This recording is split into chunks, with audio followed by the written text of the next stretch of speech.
chose.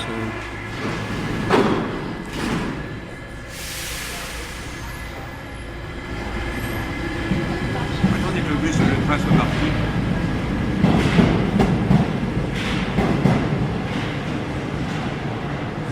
Alors je vais vous parler un peu de l'immigration et j'intitulerai ma petite causerie Le cheval de Troie.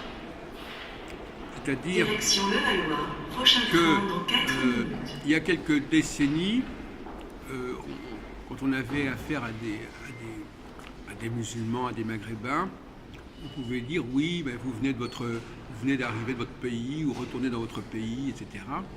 Mais pour les générations suivantes, de deuxième, troisième génération, leur pays c'est la France et ils ont installé leur pays, c'est en quelque sorte, c'est pas la peine d'aller en Algérie, ils vivent dans des quartiers, ils vivent dans des familles qui sont quasiment des morceaux d'Algérie en quelque sorte. C'est-à-dire, en fin de compte, donc, et puis en plus ils sont des citoyens français.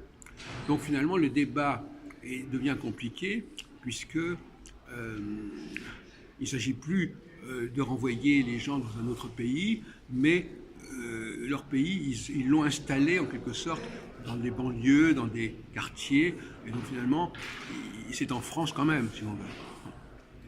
Alors je crois qu'il faudrait distinguer, alors sur le problème du racisme, il faut distinguer deux choses.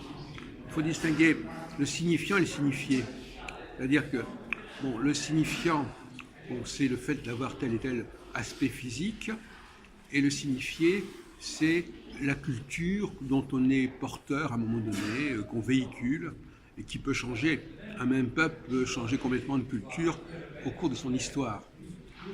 Et donc finalement, on va désigner certaines populations par leur signifiant, c'est-à-dire par leur couleur, mais en réalité, ce à quoi on renvoie, c'est leur culture. La culture, c'est-à-dire les conditions socio-économiques dans lesquelles ils se sont développés, ils se sont épanouis.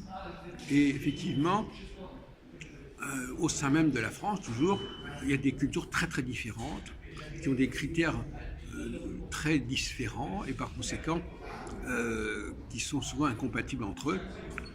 Il y a déjà les rapports entre les hommes et les femmes, mais il y a aussi les rapports d'une communauté à une autre communauté.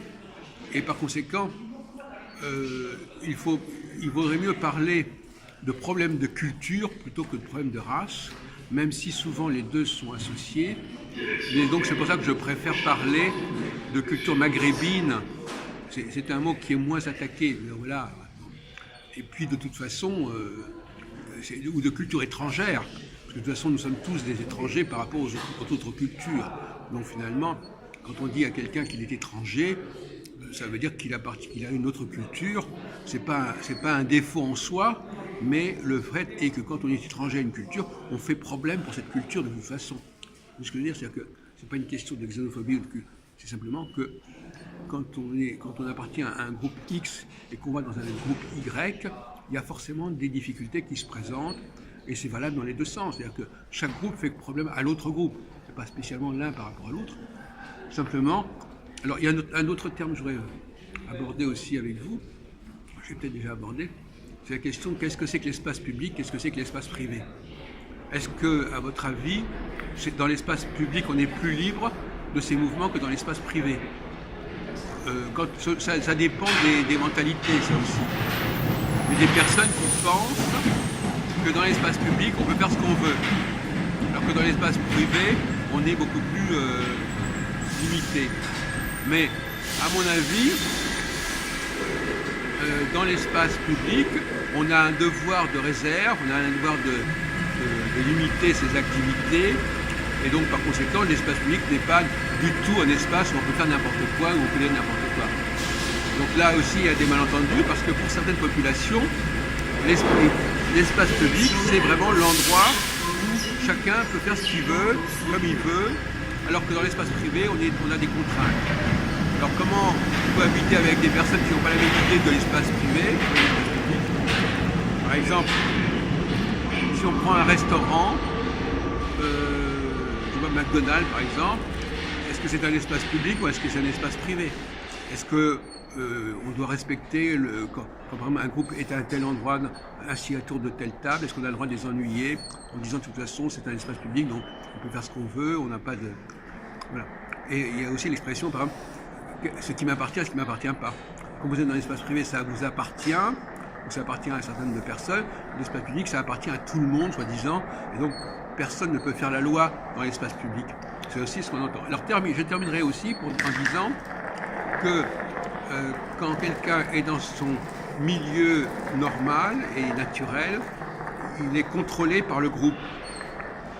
Les gens savent comment le contrôler, le limiter, etc.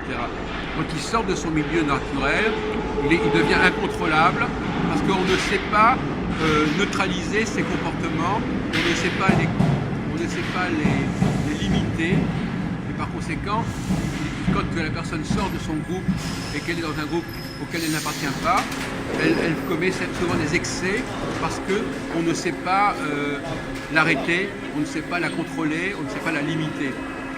Et c'est pour ça que beaucoup de gens commettent des excès, parce qu'en face d'eux, il n'y a pas de personnes qui savent comment les contrôler, ils ne savent pas quelle attitude avoir pour les contrôler. Parce que ces gens-là appartiennent à une autre structure que celle à laquelle on appartient, et par conséquent, les moyens de dissuader la personne de faire telle ou telle chose, on n'en dispose pas, parce qu'on n'a pas la bonne réaction, on n'a pas la bonne attitude pour que la personne se limite et se contrôle. Voilà tout un ensemble de sujets que je voulais aborder sur cette question.